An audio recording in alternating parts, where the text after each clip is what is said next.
Now, who would you say right now is the favorite for you? Not odds wise, from what you watched, what Allen has consumed. Who would you say is the team that you trust the most in a big spot right now? Tampa Bay. Still? Yeah, I know it was a letdown, but let's see him get healthy. I want to see Murphy Bunting. I want to see Carlton Davis back. Obviously, need to get Gronk and AB.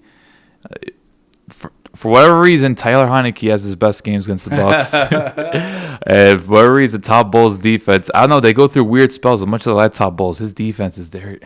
They get too soft, and as much as they're talented in the front seven, I just feel like you could get that secondary. And right now they got guys like Ross Cockrell and Pierre Desir, like their corners are off the street. So I think once they get healthy, I'm pretty confident Tampa. Okay, now the pushback on that is once they get healthy, and I know they're getting guys back, and I know it's going to sound hypocritical because one team that I spotlighted that I'm starting to hitch on the bandwagon is Green Bay because they're going to get a lot of guys back. Jari Alexander, Bakhtiari, not this week, but those aren't guys that are on IR. It's Darius Smith. Right. You're getting these guys back. Those are big additions or big returns. So. Yeah, addition for sure. Yeah. Now, with Tampa Bay, everything needs to be perfect for them to be dominant? Like, because he doesn't have AB and Gronk, he's not going to be the same kind of guy? Well, I don't know about dominant, but look, at this point of the year, you can't expect everything to be clean. Like, look, it's a longer season. I believe Tampa already had their bye week. Yeah. So at this point... So that's another thing that I'm a little concerned about because they lost to New Orleans prior to the bye. Then they had the bye, and now they lost to Washington. When they take the field against the Giants, I think their last win was a month ago. Wow. So it's been a while since they won. Right. But they've shown they like last year they got hot after they had like a 3-game losing streak, and then they won every game since. I think it's just a matter of they need to get guys healthy, and then, I do think Brady... Like his average, he's not throwing the ball deep as much. Like I notice he's checking it down a lot more. So I don't know if it's just a stretch where he needs more rest or he's starting to get a little panicky in the pocket. But another thing is I don't think they've had too many home games because I know. Look, Washington, worst stadium in the NFL, terrible atmosphere. I have nothing good to say about Washington home base, but playing New Orleans, it's a hostile environment. So I wasn't. It was shocking to see him lose there, but I wasn't surprised that he struggled. I just think Tampa Bay, you got to trust not just the depth, but just they've proven it, and they have the continuity there. Like, this is a team that didn't need to make too many big additions. The roster was fine. So I'm not too concerned. I just, at this point of the year, like I look at teams in the trenches, like obviously we're going to talk about the Rams and how much they look soft right now. To me, Tampa Bay will never be soft. With how much talent they have both on the offensive and defensive line, you have to trust that. And then with the playmakers, at this point, it's just you hope their secondary could somewhat put it together. Because, look, that secondary is never going to be good. They just got to be functional. That's pretty much it. I think you're putting a lot of stock into Brady, and rightfully so. Are you really concerned about him? I've been concerned about them from the beginning. Oh, okay. Yeah, because I don't think that secondary is that good. And then especially when they started losing all their guys. And when you get a report that Richard Sherman coming back is going to be a boost for us, that's a little concerning to me. I know, but you could make the same case for like Green Bay's wide receivers outside Devontae, or just their weapons in general. Yeah, but at least those guys have been with Rodgers for the last couple of years. Well, they've had the guys. It's just now you got to retool.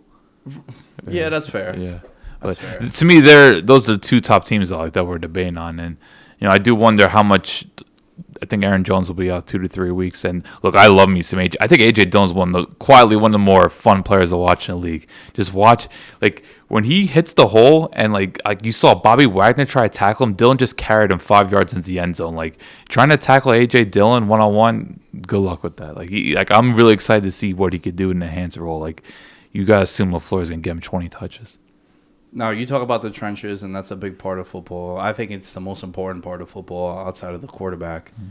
I mean, sometimes you look at that last Super Bowl, it is the most important. Yeah. The trenches is everything. You have a strong D-line against a weak offensive line, that's going to win you the game 90% of the time. So, the Rams, what's good with them? They're getting beat up. Is it the trenches, though? Is it the offensive line?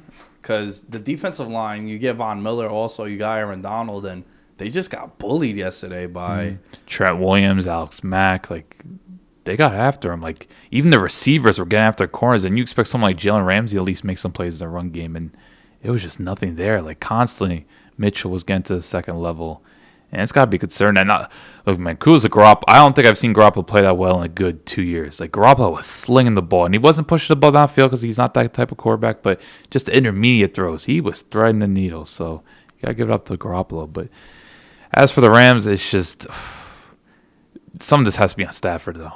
There's no denying Stafford looks bad. He's overthrowing a lot of players. The chemistry.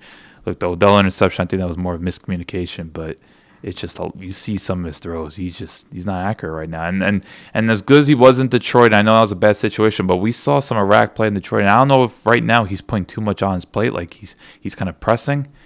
But besides Cooper Kupp, it doesn't seem like he's comfortable throwing at anybody. And they just lost Robert Woods, and that's a huge loss. That's massive for them, massive for them. And also, why do routes like that to Odell, deep routes like that, where you don't have the timing? Why not work Odell with a screen pass or a slant? Something right. Slant is a timing route too, but something just to get the ball in his hands to make him. Because he's literally been on a team for 4 days. I'm like, you can't really expect him to know the playbook.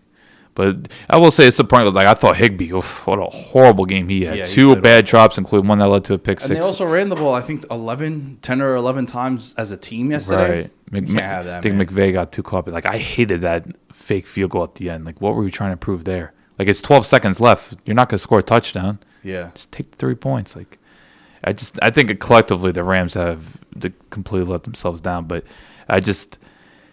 you just look in the trenches, like the left guard, Edwards in particular, he was getting bullied. I've never been crazy about their left tackles. Look, God bless Andrew Whitworth, but you guys consider this time of year he's 40 years old. Yeah. Like it's just the wear and tear, and I don't know, the Rams, they never had the biggest, like, they don't have that true nose tackle, that one tech D lineman, but you expect at least the speed on their defense to take over, and it's not there. Like, their linebacking play is non-existent, so you get concerned. Like, they're going to be playing teams like Arizona, Dallas. Hell, we know Green Bay and Tampa can run the ball too. Like, these teams are going to run the ball on them. Well, the Rams come off the bye, which is perfect timing for them to get the bye. 2-game losing streak. Coming out the bye, you got the Packers.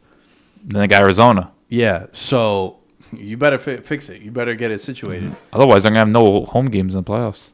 Yeah, I mean, even with that game head-to-head with the Cardinals that they're going to have, already losing to them, now you're going to have to go to Arizona. And from just a seeding standpoint in the NFC, you drop that game to the Packers, it could get bad for the Rams. It could get bad for the Rams. Do you buy this notion that Odell might already have tanked the locker room? Have you seen those floating around? I know they're funny memes. Like, there was a side-by-side of Odell kind of looking, and it looked like Stafford was off to the side. And it was like, yo, my dad watches these games. I don't know. I kind of trust the leaders in that locker room, but I do think I'm concerned about McVay and Stafford, because those two are supposed to lead everything. And right now, this Rams team's too good to be getting essentially blown out. Like, to me, okay, maybe the Titans game wasn't a blowout, but it wasn't competitive. And now this game, you're losing to a Niners team that has looked bad recently. But, they've dominated McVay and the Rams, these Niners. The Niners are very good division. They're a very good division team. I know they got swept by Arizona this year, but I'm talking about over the course of Shannon's tenure there. They play the division really well. And, look, man, I was very critical of the Niners last week, understandably so, but when Shannon's still capable of putting together a great game plan, and if you scheme things up right, it works. Like, who would have thought Deebo Samuel was like their Cordell Patterson now, taking carries, roaming around, winning his fantasy games too.